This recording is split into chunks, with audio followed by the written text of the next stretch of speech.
Bem-vindos ao B de Barbárie, uma tentativa de study vlog. Bom, eu vejo vídeos de estudo, de vlogs de estudo há um tempo, eu gosto bastante.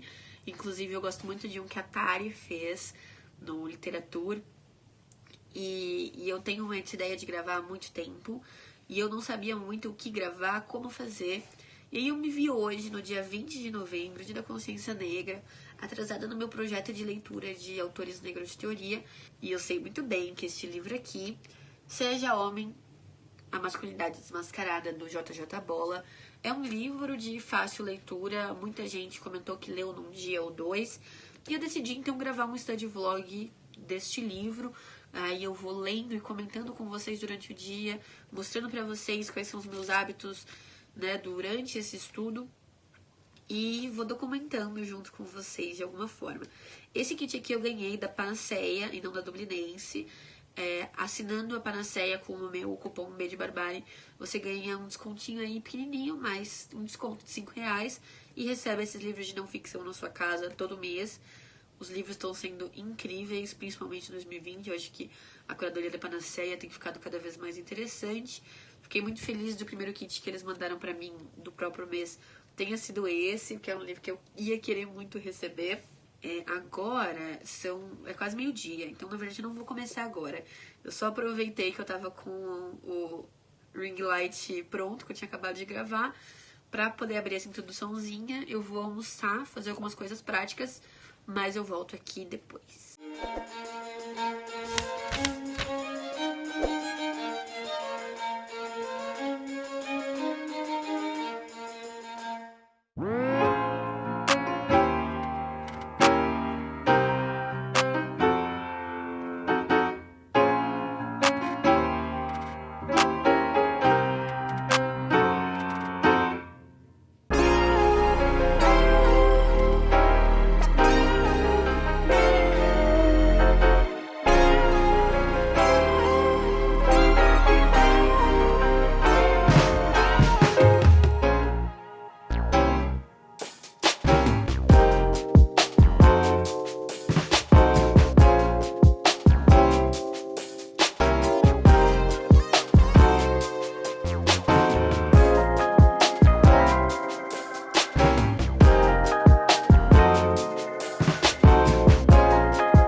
Bom, pessoal, agora são 6 da tarde. Eu fui fazer as coisas que eu precisava na rua, voltei e comecei a ler o livro do JJ Bola. E aí, eu estabeleci na minha cabeça que fazia sentido falar com vocês ao terminar o segundo capítulo, que fica até a página 60. E aí eu fiz umas marcações, eu até queria mostrar pra vocês. Primeiro, eu estabeleci que por causa da cor da capa, e esse é o meu critério, eu ia usar esses marcadores laranja e verde. E acabou que eu comecei a usar o laranja para coisas mais importantes. E o que seriam coisas importantes? Seriam tanto coisas que eu não sabia, que eu não tinha conhecimento, ou coisas que podem ser usadas como referência no futuro, em algum trabalho que eu faça, em algum material que eu queira vir a produzir, ou uma referência que eu queira buscar para fazer um vídeo, para fazer um trabalho acadêmico, enfim. No verde eu acabei marcando só uma curiosidade que eu achei e já vou comentar com vocês. E aí, essas marcações em marca-texto, eu usei uma flag verde aqui em cima, que é como eu costumo usar. Eu costumo colocar aqui em cima. E eu coloquei umas flags transparentes, que vocês não vão ver. Não vai ser possível ver. Ó, aqui dá pra ver um pouquinho. Pra guiar o que eu vou falar com vocês agora. Outra coisa que eu usei. Lenços. Meu nariz está horrível, então me perdoem pelo tom anasalado da minha voz. Uma das coisas que eu fui comprar na rua foi um modificador de ar, inclusive, exatamente porque não estava dando. Vamos lá. A primeira coisa que eu achei interessante é como ele abre o livro falando sobre como na cultura dele, ele é congolês, é muito comum que os homens andem de mão dada para representar uma relação fraterna. E como ele se sentiu acuado pelos outros jovens, né, na Inglaterra, onde ele morava, aos jovens verem ele de mão dada com um tio. E esse início acabou me lembrando uma outra leitura que eu já fiz há um tempo, que é essa aqui, Um Preço Muito Alto, do Carl Hart. O Carl Hart é um pesquisador, vou até pegar aqui, ó. Ele é um professor do Departamento de Psicologia e Psiquiatria da Universidade de Colômbia, também pesquisador, membro do National Advisory Council of Drug, integrante do comitê diretor de um colégio, bacharelou-se em psicologia e concluiu mestrado e doutorado em psicologia experimental e neurociência. Esse homem aqui, ele vai escrever esse livro sobre o uso de drogas, ele vai desmistificar muito do que é dito a respeito disso, mas ele faz isso nesse livro, intercalando as experiências científicas que ele mesmo conhece ou produziu com a sua vida e com como as drogas estavam presentes no ambiente periférico dos Estados Unidos. Aqui o JJ Bola nos introduz na história assim. Em alguns trechos a gente tem pedaços em que tem inferências de outras pessoas. Eu não vi em algum lugar isso sendo explicado, ó, por exemplo aqui, ó. Tem um textinho que tem uma diagramação diferente, está escrito Jordan. Não existe uma explicação, por enquanto, de onde foram tiradas essas frases, mas são pessoas externas ao JJ Bola, não sei se são amigos ou se foi uma pesquisa que ele fez, mas são sempre falas de homens que se ligam ao texto naquele momento. Eu achei interessante em algumas questões isso tá colocado, né? A gente tem, então, o primeiro prefácio do Emicida, que eu achei bem interessante, porque ele já começa estabelecendo de onde vem a palavra violência. E ele diz que a violência vem do latim violentia, que tem muito a ver com veemência e impetuosidade, mas que acaba se, de alguma forma, confundindo com a ideia de violação. Então você viola tanto fisicamente quanto o espaço emocional e pessoal do outro, para tentar se mostrar uma pessoa impetuosa, né? E aí ele usa isso para dizer como atua a masculinidade na sociedade. Acho que foi uma explicação e uma introdução bem interessante. Na própria introdução do JJ Bola, ele conta essa história sobre ele estar andando de mão dada com o tio e nos introduz ao debate da masculinidade. Ele também explica o porquê dele ter escolhido o nome, né, a masculinidade desmascarada como subtítulo. E eu achei interessante porque logo no começo, aqui na página 18, ele traz uma música do Tupac que eu gosto muito, que é Keep Your Head Up, e que eu falei sobre ela na resenha de O Ódio Que Você Semeia. Eu, inclusive, termino o vídeo lendo, mas eu queria ler de novo, porque eu acho essa letra incrível. E aqui a gente tem tanto o original quanto a tradução. Sabe o que me deixa infeliz? Quando os manos fazem filhos e largam uma jovem mãe para ela brincar de papai. E já que nós todos nascemos de uma mulher, ganhamos nossos nomes de uma mulher e a nossa vida de uma mulher, eu me pergunto por que roubamos das nossas mulheres, por que estupramos nossas mulheres, nós odiamos nossas mulheres. Acho que é hora de matar por nossas mulheres, hora de curar nossas mulheres, ser verdadeiro com nossas mulheres. Se não for assim, nós vamos ter uma geração de filhos que vai odiar as mulheres, que vão lá fazer os filhos. E como um cara não pode ter um filho, ele não tem o direito de dizer a uma mulher quando e onde ela deve criar um. E eu acho que é muito representativo de como, e isso vai aparecer outras vezes no livro, a cultura pop, de alguma forma, e aí pop de um sentido mais amplo, ela tem um papel muito importante em revelar algumas questões para a sociedade. Aqui o JJ Bola fala como essa música foi importante para ele entender e começar a se despertar para a questão da masculinidade. Depois é legal porque no capítulo 2 ele fala sobre os mitos do homem. E aí ele escolhe alguns, como homem de verdade, os homens são puro lixo, que é o famoso boy lixo. O terceiro, o cara legal, o cara bonzinho. Eu achei bem interessante esse cara legal, o cara bonzinho, porque ele demonstra como essa ideia de que o cara bonzinho, ele é minoria. Então você está admitindo que majoritariamente os homens são lixo, os homens são horríveis, só que ao mesmo tempo existe quase que uma culpabilização da mulher por não aceitar ou não se interessar pelo cara bonzinho, o que é absurdo, né? Mas eu achei bem interessante como ele expõe isso aqui, porque apesar de parecer óbvio quando a gente fala assim, muitas pessoas não percebem isso implicitamente na sociedade. Depois ele segue com seja homem, claramente gay. Claramente gay, eu consigo ouvir o tom que as pessoas falam claramente gay. Homem não chora, os homens são mais fortes que as mulheres. Os homens são lógicos e as mulheres são emocionais. E eu achei muito legal nessa parte aqui, em que ele conclui com... E bom, quando os casos de violência doméstica aumentam em 40% porque uma seleção de futebol perdeu uma competição internacional, essas respostas certamente não são lá as mais lógicas do mundo, não é? Menção honrosa, meninos são assim mesmo. E aí eu escrevi aqui o famoso boys will be boys, né? Garotos serão sempre garotos. E aqui ele começa a introduzir o debate de como você não pune os homens por algumas questões, porque isso é dado à natureza deles. Então, questões principalmente de violência, de assédio e de desrespeito a regras, né? Como isso é visto com bons olhos quando visto nos homens, mas nunca nas mulheres. Depois ele fala da questão da masculinidade como performance, e eu achei interessante duas questões que ele coloca aqui. Primeiro porque ele diz que ele vai falar sobre a binaridade de gênero mais pra frente, eu tô curiosa pra isso. Depois ele cita uma feminista que eu até marquei, foi uma das marcações que eu fiz. Não conheço essa autora, mas eu fiquei muito interessada. Mas eu vou ler pra vocês o trecho que eu marquei.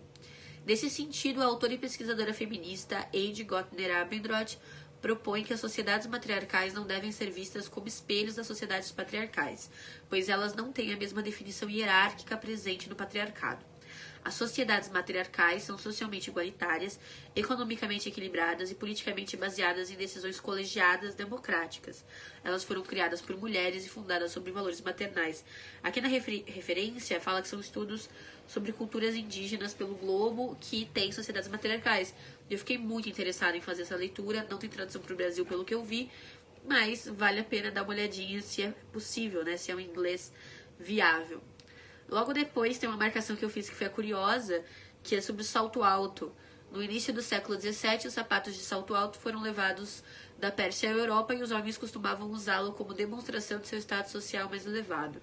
Temos inclusive um famoso retrato do rei Luís XIV da França, em toda sua audácia, exibindo suas calças colantes e seus sapatos brancos com espessos saltos de cerca de 7 centímetros. Não sabia disso. E aí eu marquei aqui por último. A masculinidade não é o patriarcado, e considerando que o patriarcado é uma estrutura opressora que impõe a dominância de um gênero sobre o outro, precisamos imaginar e manifestar uma masculinidade que não dependa do patriarcado para existir. Uma masculinidade que enxergue a necessidade da igualdade de gênero não apenas como ferramenta de sobrevivência, e sim como um impulso para a prosperidade. Ou seja, eu acho que é importante ele fazer essa determinação aqui, porque o patriarcado ele sempre vai ser opressor, né? No momento em que o patriarcado deixa de ser opressor, ele deixa de existir. Mas a masculinidade não segue a mesma lógica. A masculinidade, ela pode e deve ser ressignificada, até porque não existe uma única masculinidade, mas diversas masculinidades. O que a gente tem que entender é essa questão de como se performa a masculinidade e como se significa a masculinidade socialmente. Logo em seguida, ele vai abrir o segundo capítulo, que chama Símbolos de Grupo e Oração, Violência Masculina, Agressão e Saúde Mental. Nesse capítulo aqui ele vai focar em saúde mental e em agressão, principalmente no ambiente doméstico.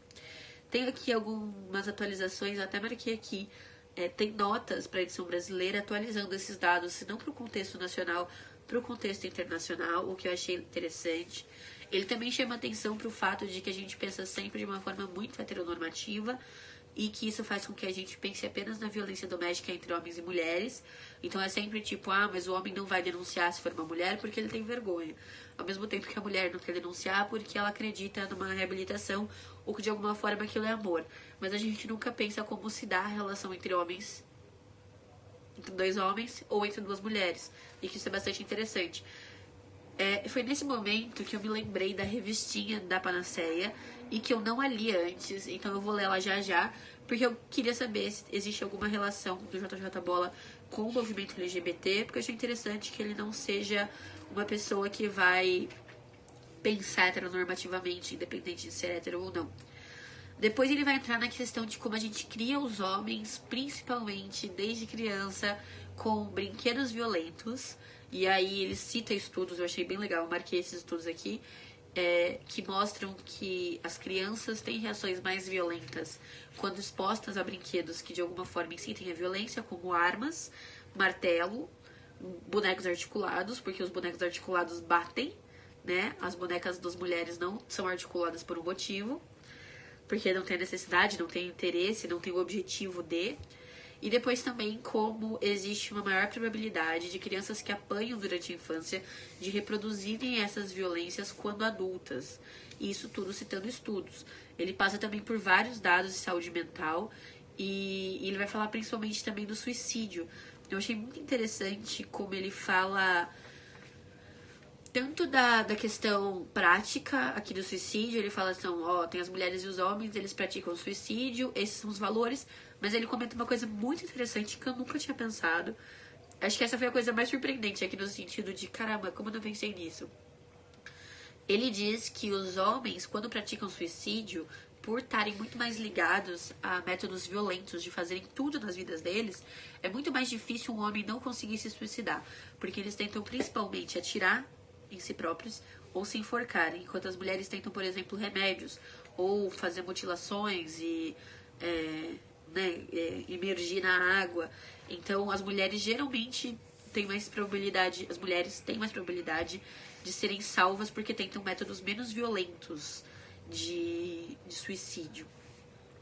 E aí depois ele volta sobre a questão da saúde mental e o olhar público, e ele vai falar de referências, de novo, da cultura que fizeram ele despertar para algumas questões, e ele cita o empresário Stormzy, que eu não conheço, ele é um MC também, e ele tem uma frase legal de uma música dele que fala First things first, you was fighting with your girl and I was fighting my depression. Ou seja, as coisas mais importantes primeiro. Enquanto você brincava com a sua garota, eu lutava contra a depressão. E aí ele fala que ele leva um susto, porque ele acompanhava a carreira desse cara e ele não esperava que depressão ou saúde mental fossem questões que ele fosse abordar na obra, e que isso surpreendeu positivamente. Até agora, o que eu vejo nesse livro do JJ Bola é uma introdução à visão, o primeiro olhar para a masculinidade.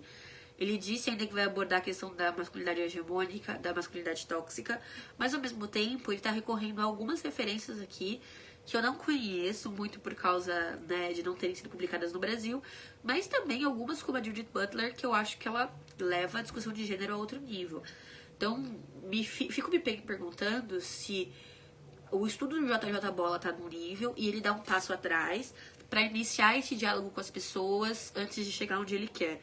É uma pergunta que eu gostaria muito de fazer para ele. Bom, agora eu vou fazer uma pausa, vou fazer um lanchinho e vou aproveitar para fazer a infusão do chazinho que veio junto com esse livro no kit da Panaceia. Cada caixinha é diferente. Eu vou colocar o nome da artista na tela. Ela vende esses chazinhos assim pelo Instagram. E aqui tá escrito chá anti-masculinidade tóxica. Eu vou fazer essa infusão, vou fazer um lanchinho e volto pra cá pra ler mais um pouco. E aí eu falo com vocês.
Inserçãozinha não programada. Primeiro para mostrar o gato lá atrás para vocês.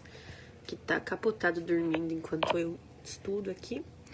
2, pra dizer que eu claramente fiz muito mal ao meu chá.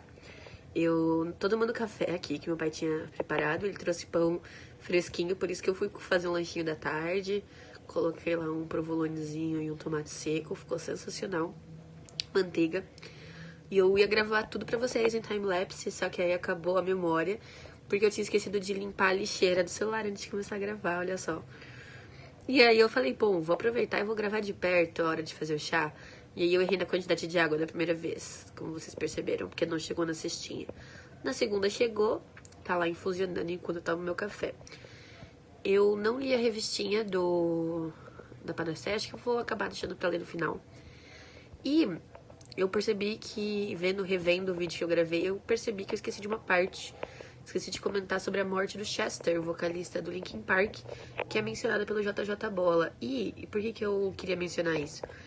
Essas inserções que ele faz da própria vida, assim como o Carl Hart faz no Preço Muito Alto, acho que elas têm 2 funções. Primeiro, mostrar pra gente de onde veio o interesse por esse estudo, de como surgiu isso, né? Porque se inicia no conhecimento empírico, ainda que ele vá depois para um aprofundamento teórico, mas também conectar a gente emocionalmente com esses personagens. É muito mais fácil admitir que a gente tá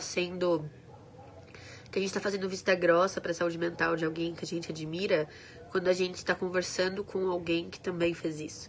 Ou admitir que a gente exerce uma masculinidade tóxica quando a gente tá conversando com alguém que admite ter feito a mesma coisa. Então eu acho bastante interessante essa abordagem. Outra coisa que eu queria comentar é, no comecinho do próximo capítulo, ele comenta, né? Ele não fala eu sou heterossexual, mas ele fala, né? Da perspectiva de um homem heterossexual. Então, curiosidade sanada, vou voltar pra leitura agora. Tomei um banho, jantei e tô aqui com o finalzinho do chá. Acabou rendendo 2 copos, acho que eu coloquei água demais, mas aí na segunda vez eu coloquei meio limão, ficou massa. E, enfim, terminei a segunda parte que eu tinha me proposto a ler, que eram os capítulos 3 a 6. O capítulo 3 chama que o amor tem a ver com isso, amor, sexo e consentimento. E eu achei bem interessante como o autor vai apontar, né, mais uma vez, as referências do mundo pop, na construção de uma ideia de sexualidade predatória nos homens.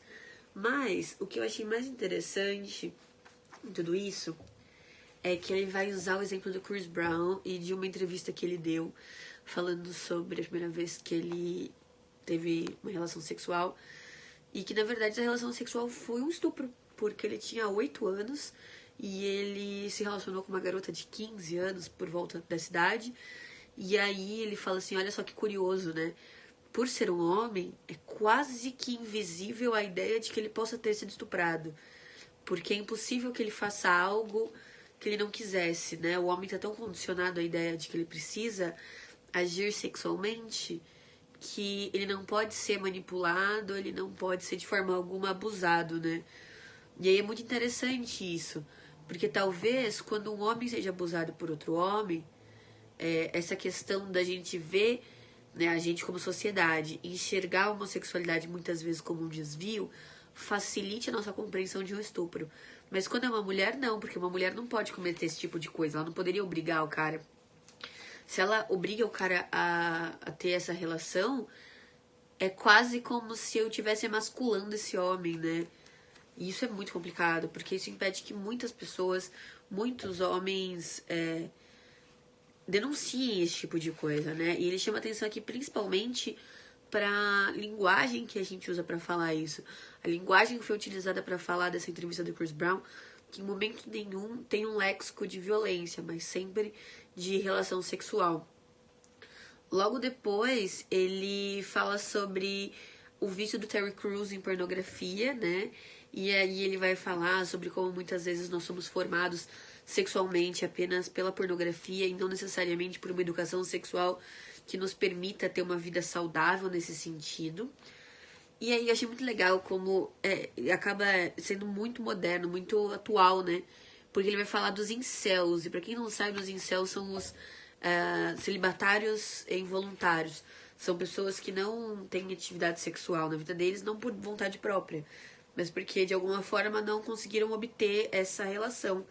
Mas ele coloca aqui que né? Uma coisa que eu não sabia se era uma coisa tão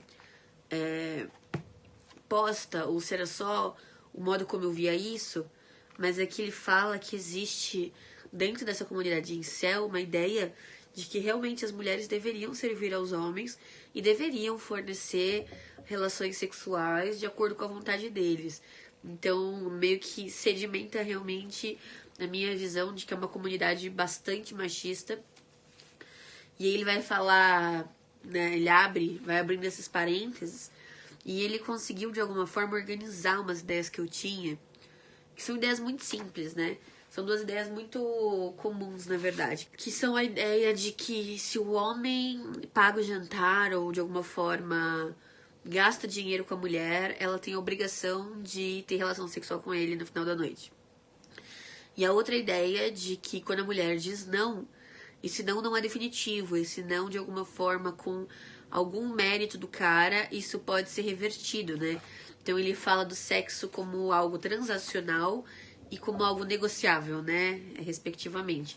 E é interessante porque a gente vê que o homem muitas vezes se sente emasculado da ideia de pagar por uma profissional do sexo, mas não vê problema em exigir ou dizer que, nossa, eu paguei a janta, então essa mulher deveria ficar comigo. Que seria de uma forma, apesar de, em um caso, a gente está falando de uma profissional do sexo que está colocando essa transição como possível, e no outro caso, ser só vozes da cabeça desse cara, ele não consegue ver incongruência de uma forma se sentir diminuído e na outra se sentir no direito. E essa questão do sexo como algo negociável, como algo que é muito incentivado pelas comédias românticas, né? Que mostram esse homem se esforçando, indo atrás, comprando flores, criando situações, enfim. Achei bem interessante que ele me deu esses dois nomes, de alguma forma, para organizar uma coisa que eu já vejo na sociedade, né? Eu acho que esse livro, ele realmente, assim, a quantidade de pessoas que ele vai estar aqui pra frente, eu vou comentar com vocês, mostra que ele teve um estudo profundo. E ele não entrega necessariamente uma análise tão profunda quanto as fontes dele nos mostram que ele estudou. E aí eu acho interessante porque esses livros introdutórios são muito importantes. Quantas vezes a gente ouviu falar do debate da masculinidade? Pouquíssimas vezes. São poucos homens que se colocam nessa situação. A Angela Davis, que aliás eu tô surpresa que ela não foi citada aqui ainda, ela fala muito da necessidade da gente entender a branquitude para poder falar de racismo, né? Nós enquanto brancos, e que os homens entendam a masculinidade deles para poderem entender a feminilidade das mulheres e entendam o machismo para poder compreender o feminismo. E é esse estudo que o Bola faz aqui e que eu acho que ele tem potencial de aprofundar isso, mas eu não vejo como tendo sido a ideia dele realmente. O capítulo 4 chama Este Mundo é dos Homens, a Política da Masculinidade e a Masculinidade da Política. Eu achei bem interessante que ele vai falar aqui da questão da política institucional, e nesse sentido o livro me lembrou de Mulheres e Poder, o Manifesto da Mary Bird. Esse livro é bastante introdutório, eu fiz uma live sobre ele aqui no canal com a Jéssica Matos, eu vou deixar aqui nos cards. Ele vai falar sobre estudos, né, com relação a se as mulheres seriam mais benevolentes em espaços de poder. E eu gosto muito da resposta que ele chega, né? Apesar de as mulheres serem em posições de poder, elas serem menos tendenciosas a guerras e conflitos armados, ele comenta que não existe esperança em elegermos mulheres dentro de um sistema patriarcal e esperar que de modo algum elas reproduzam esses comportamentos, até porque ser mulher não significa que essa mulher se identifique com a feminilidade como ela é esperada na performance da sociedade, e nem que essa mulher seja de alguma forma feminista, pacifista, progressista. Inclusive, uma coisa que ele e a Mary Bird comentam é sobre como as mulheres têm que adequar o seu figurino e a sua fala a um ideal de masculinidade para serem aceitas nesses espaços. O capítulo 5 chama Se Eu Fosse um Menino, Igualdade de Gênero e Feminismo. E ai, gente, essa parte aqui é muito interessante, porque eu fiquei muito encantada de ele trazer referências como Bell Hooks, Kimberly Crenshaw e Audre Lorde, porque são referências que eu vejo os homens usando muito pouco quando eles vão falar de questões sociais, né? E aqui ele começa falando sobre a questão de o que é o feminismo e sobre privilégio masculino. E até destaquei aqui uma parte que ele cita a Audre Lorde, e aí essa frase da Audre é: quero ver um homem negro que não aceite e nem seja destroçado pelas corrupções que os brancos, desejando tanta destruição dele quanto a minha, chamam de poder. Quero ver um homem negro que reconheça que os objetos legítimos de sua hostilidade não são as mulheres, mas as particularidades de uma estrutura que o obriga a temer e desprezar as mulheres, assim como o obriga a temer e desprezar ele mesmo enquanto negro. Ou seja, ela tá falando das opressões estruturais, né? E aí ele vai usar aqui cenas de bad boys pra falar disso, enfim. E aí eu gosto muito como ele termina esse capítulo, porque ele vai falar sobre a autodeclaração de homens como feministas, e eu acho que ele bate no lugar certo aqui. Se os homens podem ou não se identificar como feministas é uma questão que rende debates calorosos. No entanto, penso que na condição de homem, compreender os princípios essenciais do feminismo e a questão de igualdade de gênero talvez seja bem mais importante do que se rotular como feminista. E aí ele vai falar sobre como... ele vai falar um pouco da ideia que a gente tem, né, de esquerdomacho, dos homens que se apropriam desse discurso de igualdade para se aproximar de mulheres, para tirar a vantagem, para estar em espaços em que eles podem ser privilegiados de alguma forma socialmente. E também vai falar dos homens que repudiam completamente e que se sentem, mesmo que desejem a igualdade de gênero, não conseguem compreender numa profundidade em que eles deixem de se sentir emasculados pela própria proclamação de que são feministas ou mesmo pró-feminismo, né? Como a aproximação desse título acaba por fazendo eles se sentir menores na sociedade, e como isso de certa forma mostra que falta ali um conhecimento teórico aplicado na prática para que isso vá à frente. E aí, por último, o sexto capítulo, por último dessa parte aqui, é um capítulo que chama Veja Você na Encruzilhada, Intersecções da Masculinidade. Na hora eu não pude deixar de pensar em outro livro que eu já resenhei aqui, o que é a Interseccionalidade, da Carla Cottireni. Eu achei bem interessante porque o Bola fala que ele foi criado numa religião cristã, né, tanto no Congo quanto na Inglaterra posteriormente. Ele é um refugiado. E aí é legal porque quando ele fala da encruzilhada, ele não entra no mérito do porquê que ele usou esse nome no título, mas muitas vezes a Carla Cottireni também usa essa imagem da encruzilhada, que é tão comum, né, nas religiões de matriz africana, para falar dos eixos de opressão e de como eles se interligam, que é a definição, né, da interseccionalidade, que é um termo aí cunhado pela Kimberly Crenshaw e que a Carla Cottireni também explora. Ele vai falar principalmente aqui na questão de classe, sobre os estereótipos de classe na Inglaterra. Na parte de cor de pele é quando ele vai falar principalmente sobre a própria experiência e como, mesmo vivendo numa região central, ser um refugiado, ter uma pele negra diferenciou ele em vários aspectos. Ele chega aqui a trazer alguns dados, né, para confrontar estereótipos ligados à negritude. Ele também vai falar muito da questão carcerária, apesar de ele não, de alguma forma, advogar com relação ao encarceramento, né, ou de uma forma antiproibicionista ou abolicionista do sistema carcerário. E isso me lembrou desse outro livro aqui, que é O que é Encarceramento em Massa, da Juliana Borges, que eu também resenhei aqui no canal. E aí, quando ele passa pra sexualidade, eu achei bem interessante, porque, como eu disse, e ele reforça que ele é um homem heterossexual, mas ele trata da questão da sexualidade com bastante sensibilidade e com bastante conhecimento. Ele fala não só da questão dos homens gays, mas com relação aos homens héteros afeminados. Então ele vai discutir performance de gênero também, ainda que ele não fique mastigando tanto, né, essas questões. Alguns termos aqui, ainda que não pareçam tão simples, ele tem como dados, né? E aí eu não sei se isso é por uma relação de espaço de onde ele fala, ou se é porque ele tenta realmente trazer para uma questão normal. E ele vai falar, inclusive, da monodissidência, né? Que é a relação das sexualidades que não se atraem por um único gênero. E aí ele traz isso dentro, ele vai abrir aqui, ele fala disso em 2 páginas, né? Dessa questão da sexualidade, mas ele vai falar da performance e da sexualidade como coisas diferentes, da sexualidade e do gênero como sempre associados.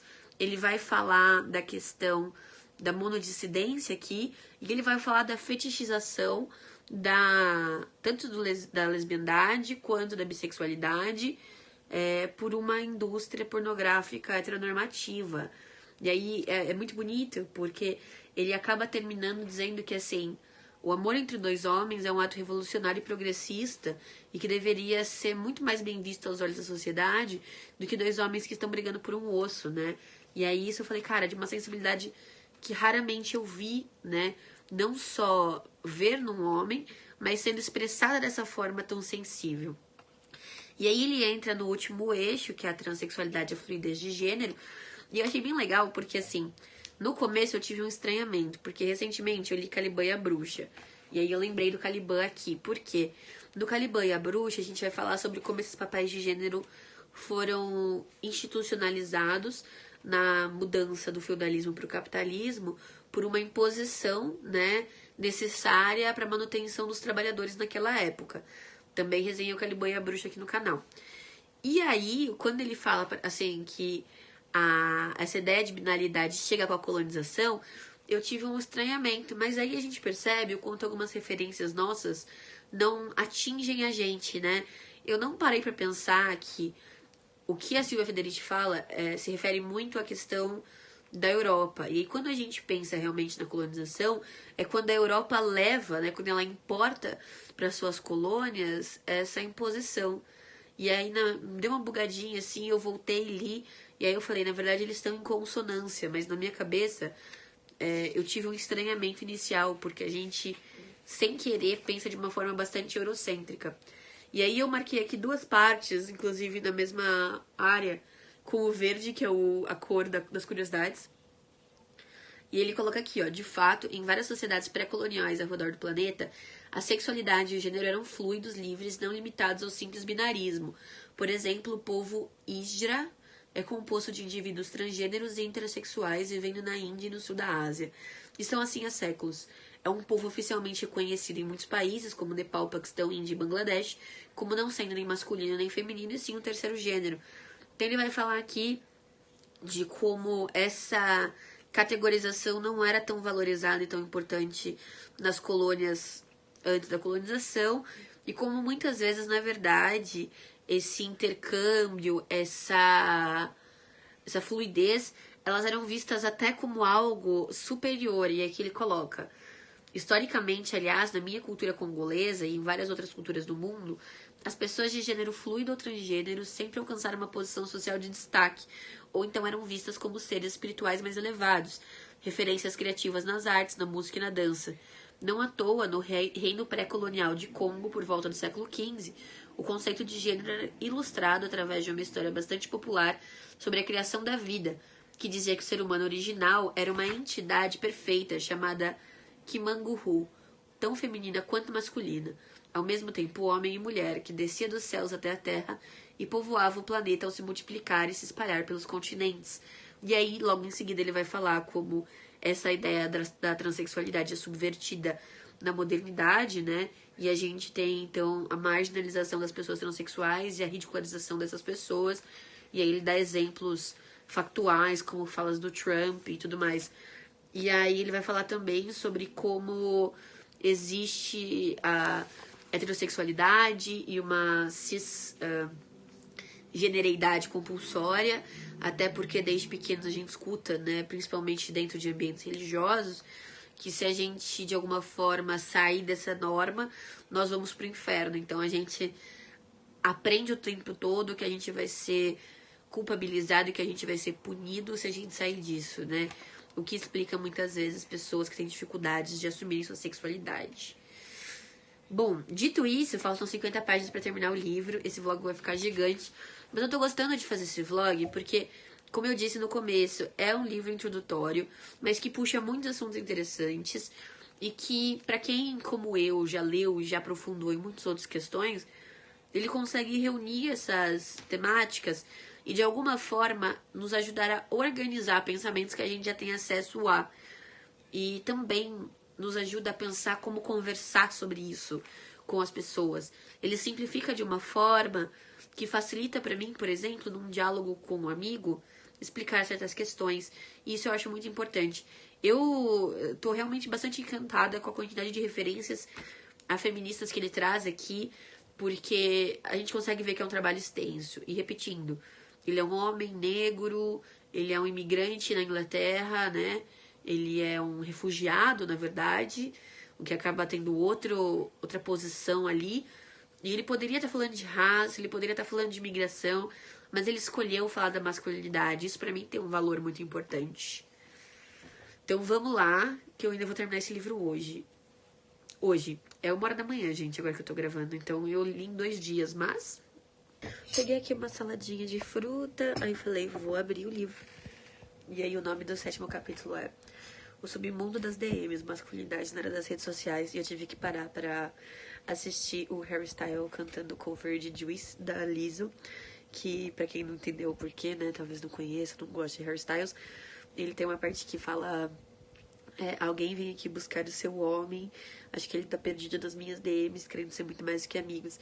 E é bem legal porque o Harry Styles faz essa brincadeira com a música da Lizzo. E ele se coloca nessa posição de falar a partir da posição de um homem que se relaciona com outros homens. E isso é bem massa, assim, né? Porque ele não tem vergonha da sua sexualidade. Inclusive, ele é um homem bastante orgulhoso. E eu tive que assistir e fiquei dançando aqui, comendo uma frutinha. E agora eu vou começar o 7º capítulo. Ai, gente.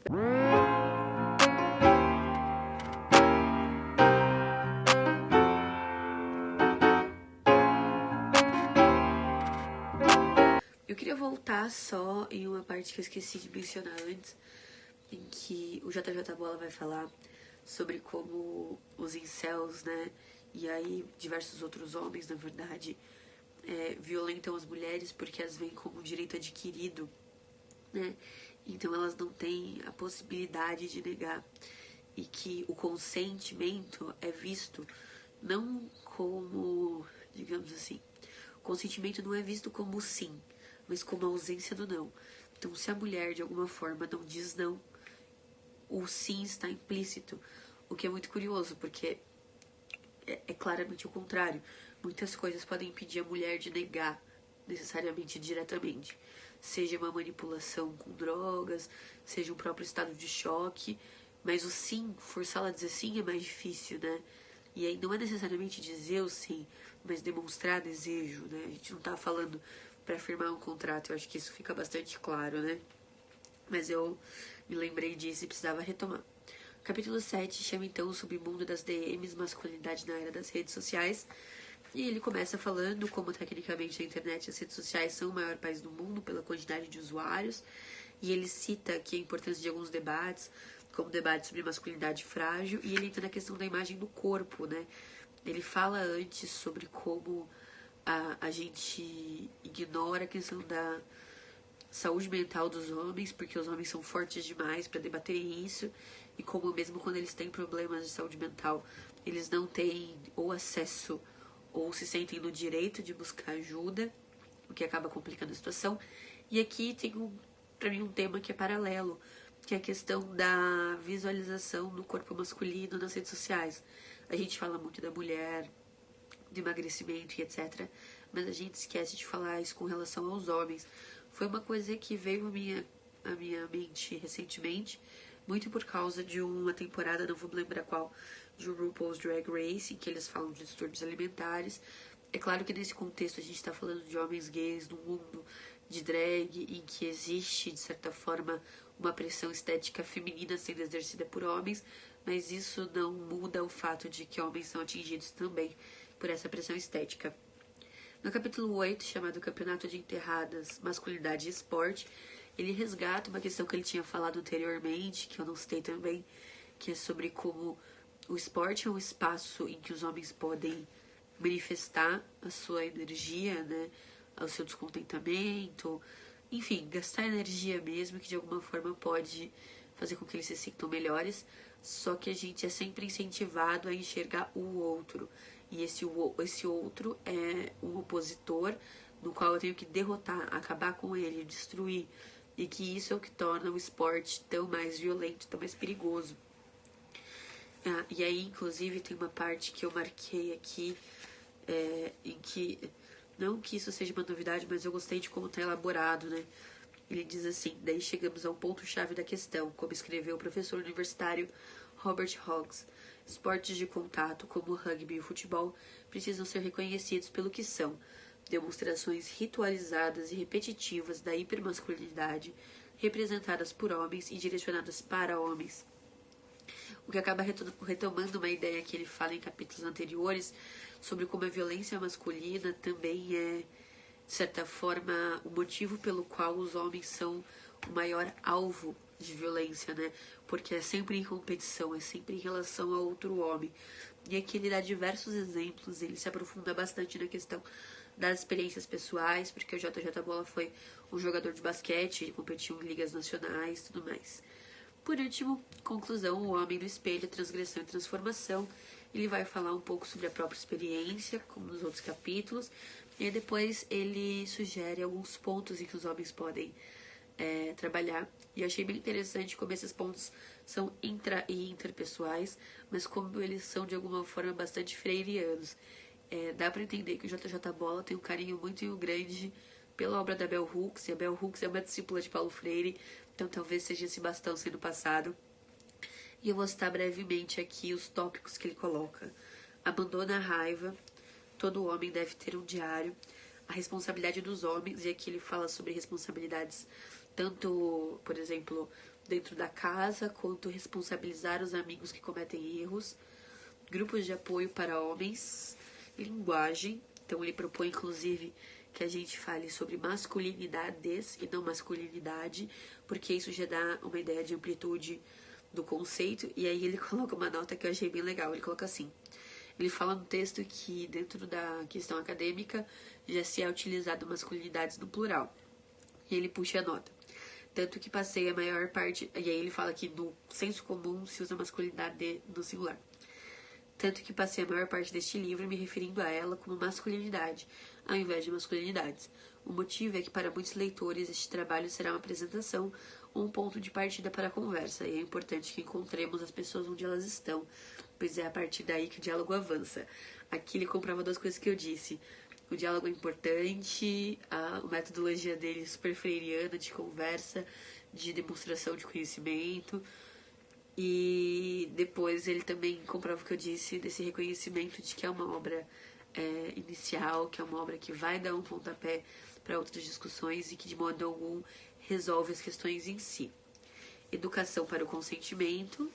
E aí aqui eu anotei na parte de curiosidades em verde uma parte em que ele fala de uma iniciativa chamada No Means No Worldwide, algo como não é não no mundo todo, uma organização global pela prevenção do estupro, cuja missão é acabar com violência sexual contra as mulheres e crianças, que introduziu no Quênia um programa ensinando defesa pessoal às meninas e masculinidade positiva aos meninos. Com esse trabalho, houve uma queda de 51% nos casos de estupro, 46% nos abandonos de escola devido à gravidez e 73% dos garotos se empenharam em impedir ataques. Depois, zonas de conversas, pais irresponsáveis no sentido de não tirar a culpa das crianças. E aí ele termina com leituras para conhecer o feminismo e amor. Amor entre homens para além da relação sexual. E assim eu termino a minha leitura de Seja Homem de JJ Bola. Repetindo, esse livro foi enviado para mim pela Panaceia. Usando meu código você ganha desconto nos kits futuros, né? Um valorzinho pequeno, mas que ajuda na produção de conteúdo aqui no canal. Esse livro aqui eu recomendo até para pessoas que, como eu, já tinham leituras mais aprofundadas no assunto, porque realmente ajuda a organizar e elaborar algumas questões, inclusive como dialogar com pessoas que estão começando a conversar sobre isso, e também permite que a gente no futuro presenteie e passe adiante essa leitura para pessoas que estão nessa fase de início de diálogo e estão abertas para conversar sobre isso.